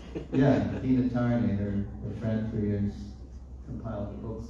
So anyway, so Prabhupada, there were different tents. So the ladies had a tent, and the men had a tent, and Prabhupada had his tent. There was a cooking tent. It was just a whole camp full of tents. So when Prabhupada was sitting in his tent, first of all I'll say, and there was a pandal tent, there was a lecture tent. So Prabhupada was to speak one morning, and a lot of people were coming to the tent to hear Prabhupada speak. And so Jamuna, whenever Prabhupada would speak, because she loved to hear Prabhupada speak, and she joined in 1967 in the Haight-Ashbury Temple in San Francisco, during the counterculture era, the height of the whole, psychedelic summer of love and all this stuff. So whenever she heard Prabhupada speak, she would sit, right in front of Prabhupada, and he would speak at a lectern. And so just before Prabhupada came to speak, Jamuna is sitting right in front of the lectern, and then she hears this. Jamuna, you see where the Indian ladies are sitting? You see where the Indian ladies are sitting? Around the back and to the side? You should go sit with them. Now, Jamuna is a Western lady, and she's used to sitting right in front of Prabhupada. So Jamuna's thinking, what? What is this? And then she looks and she sees where the Indian ladies are sitting, and she says, let me see what this is all about. So she gets up, she walks over to where the Indian ladies are sitting around the back and the side, and she said, and then Prabhupada comes and he delivers a great lecture, and then he takes questions, and the Indians are asking all these challenging, and Prabhupada just roaring at them,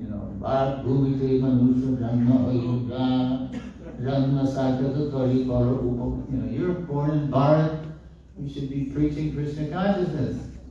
Anyway, and so finally, so Prabhupada triumphed. Everybody bows down, and then Prabhupada goes back to his tent. And then all the devotees are running around setting up for the next event. And the Prabhupada's tent, it came down to maybe a foot off the ground. So whenever a devotee walked by Prabhupada's tent, Prabhupada knew who the devotee was by the bottom of their dhoti or the bottom of their sari. Please turn your phone on. Thank you. So, the bottom of their dhoti or the bottom of the sari. So Prabhupada was chanting in his tent, and then he saw the bottom of Jamuna's sari. So then Jamuna hears, Jamna. In Bengali they say that wise like the thing. So she goes in the tent, yes, Srila Prabhupada? And then Prabhupada said, so, you do not like to hear me anymore? Oh my God. This was too much for Jamuna. She just burst out crying. She couldn't take it because she had been right front and center. And then she heard, this sannyasi that told her to go sit in the back, So she couldn't even speak. She was so overwhelmed with tears. And then finally, when she collected herself, she told Prabhupada what happened. And then she said, so Srila Prabhupada, what should I do? And Prabhupada, at first he didn't say anything. He just looked down and he said, yeah, this is India.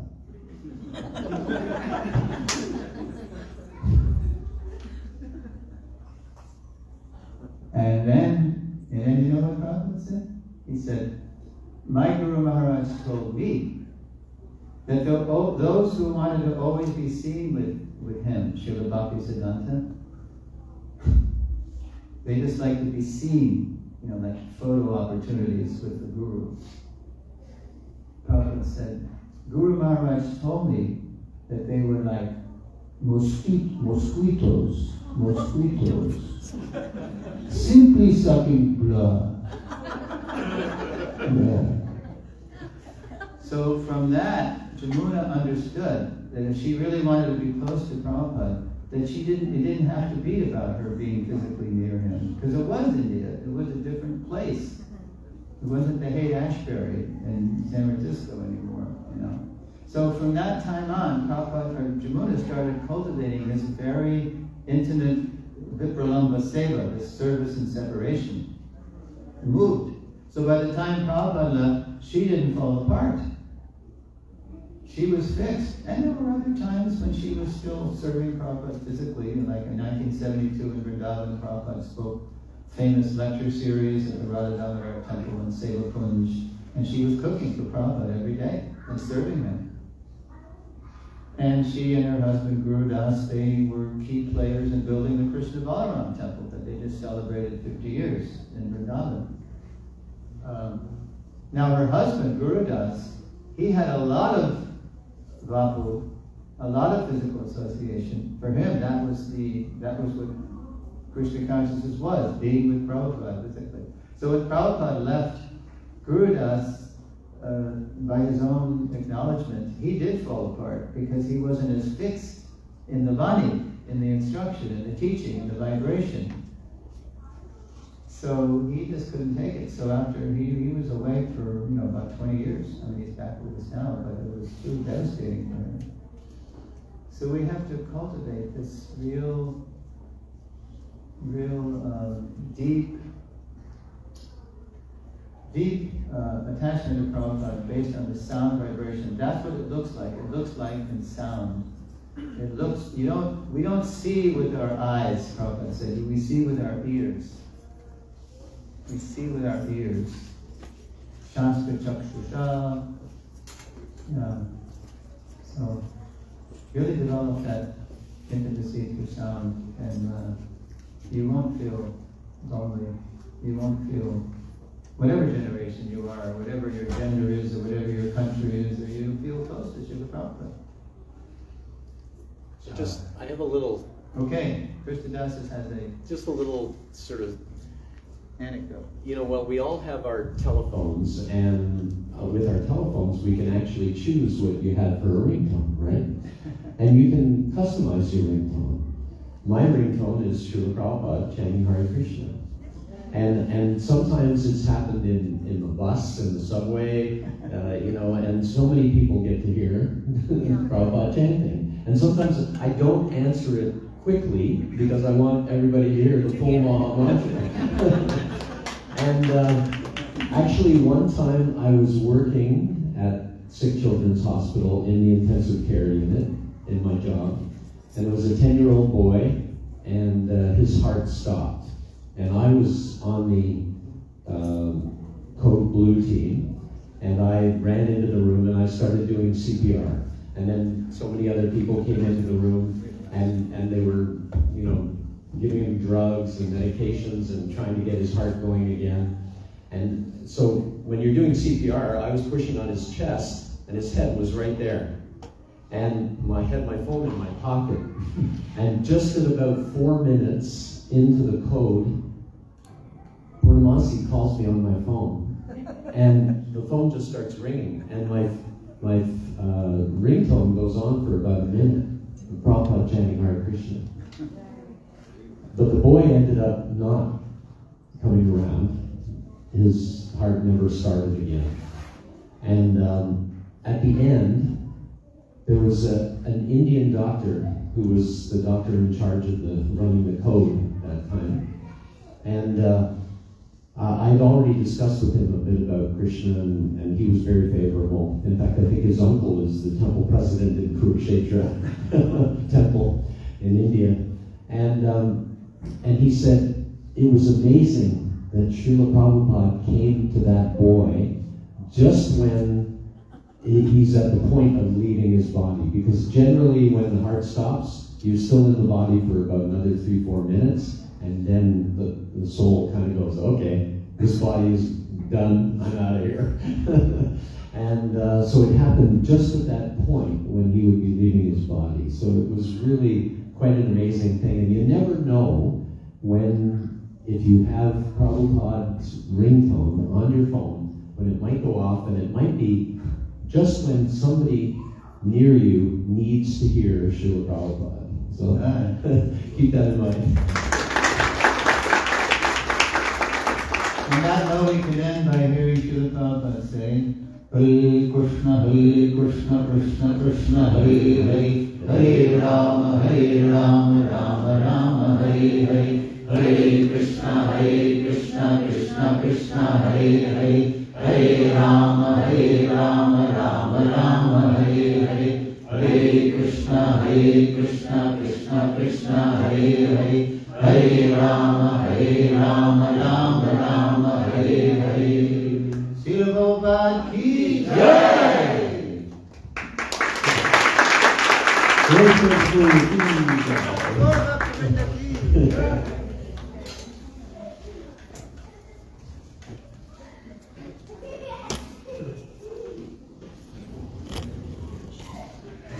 Can we please have another round of applause?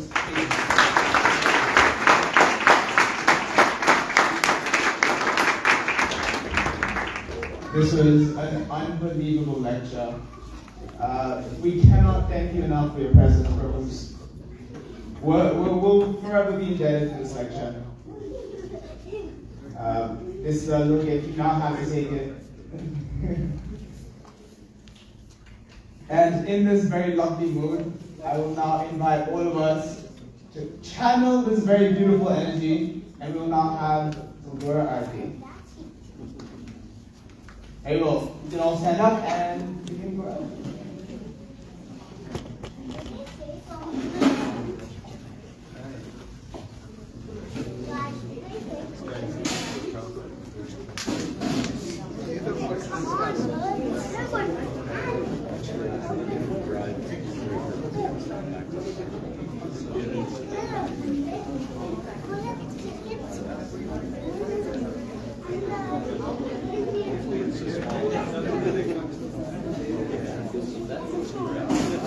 Sometimes they say small about it's like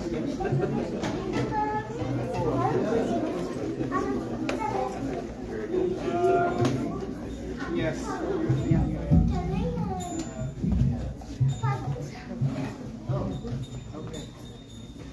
This is to go. Yes, to Thank go. you. Just cake. That's what we said. Yeah, that's great. That's what they said. They were told. Yeah, thank you. Thank you for coming.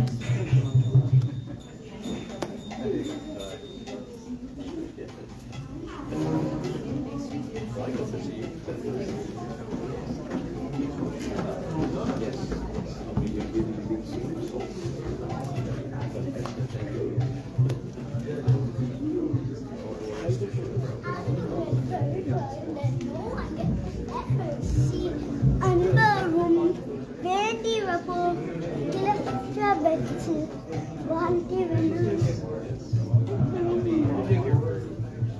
Yeah, David, yeah, right, yeah.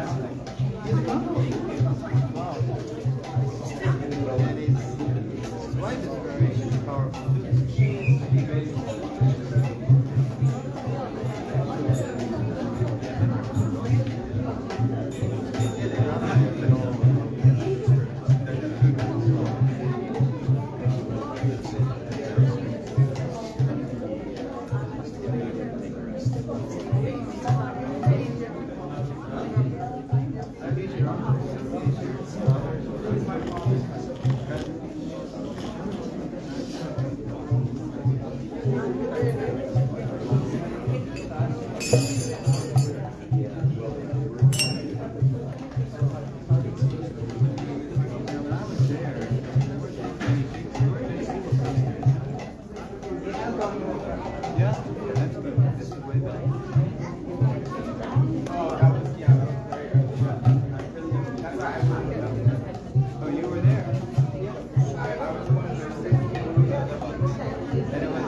Oh yeah, no, it does. Yeah, I had a certain way of putting it down that I could help them to trick that.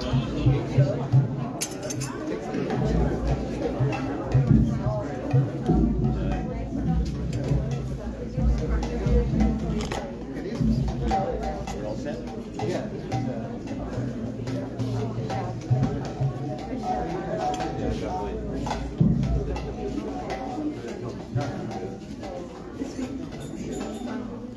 Thank you, everyone. Thank you, bro.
Namaste Narasimhaya.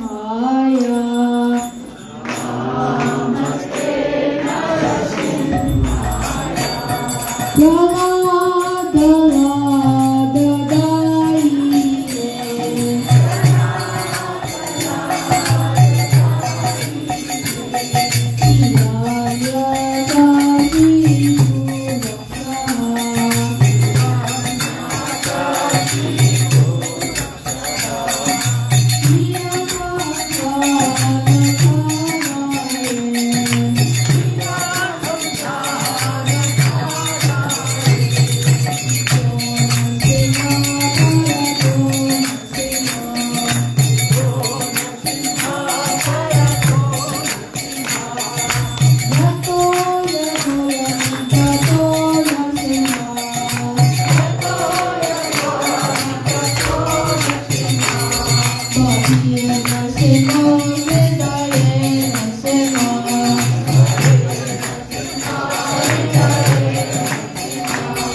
जय विष्णुपाद परमहंस श्री जगदाचार्य अष्टोत्तर शतनामावली से भक्तिराम स्वामी श्री गोपाल की जय विष्णुपाद परमहंस श्री जगदाचार्य अष्टोत्तर शतनामावली भक्ति सिद्धांत सरस्वती ठाकुर गोस्वामी श्री गोपाल की अनंत कोटि वैष्णववृंद की नामाचार्य श्री हरिदास ठाकुर की प्रभु जय श्री कृष्ण चैतन्य प्रभु नित्यानंद श्री अद्वैत श्रीवास आदि गौर भक्तवृंद की श्री श्री राधा कृष्ण गोपीनाथ श्याम राधा कुटी गोवर्धन की रजभूमि वृंदावन धाम की नवदीप मायापुर धाम की पुरुषोत्तम क्षेत्र जगन्नाथ धाम की श्री गंगा माई की श्री यमुना माई की तुलसी देवी की भक्ति देवी की कवि पवन हरि नाम संकीर्तन की और देवोटीज All glories to the Supreme Lotus. All glories to the Supreme Lotus. All glories to Shri Guru and Shri Gauranga. Shri Radha Madhav ki.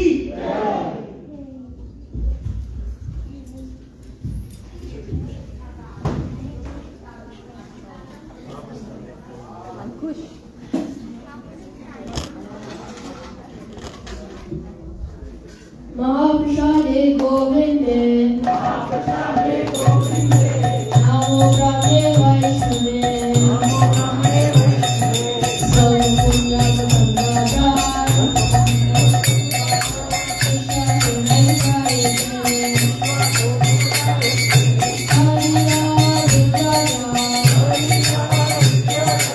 Govinde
बच्चे लोग को लेके आओ very very Nandini come all the kids come all the kids come Krishna अभी पता नहीं लगेगा किसका birthday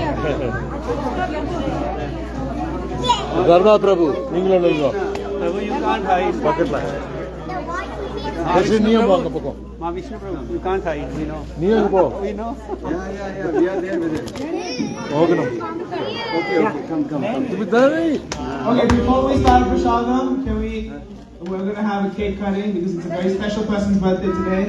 It is our very dear Mahavishnu Prabhu's birthday. Haribo! So, anybody else's birthday? Last week. Last week? This week?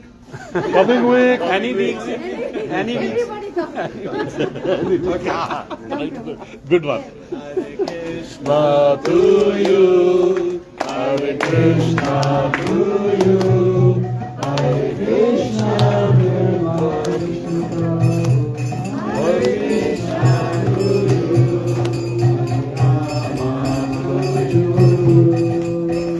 Hare Rama to you. Hare Rama to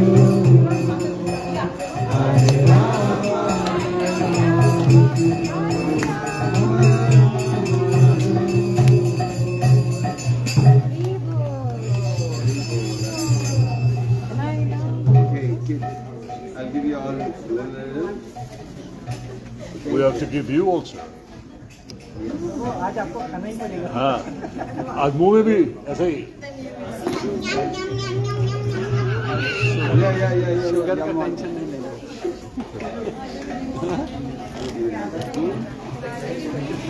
प्रभु ये ना बात Yeah, the moment, Kodak moment. ना और गुड़ करा Love my प्रभु ये वापस वापस वापस कॉले फोटो नहीं निकाला सॉरी प्रभु आज तो whipped cream नहीं गया ये नहीं निकाला वापस इधर आगा Take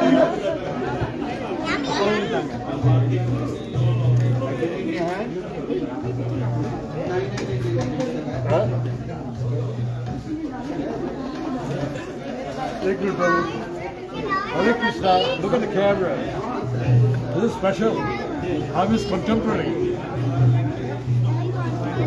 Hare Krishna. कौन जवान है तुम ही हो Contemporary.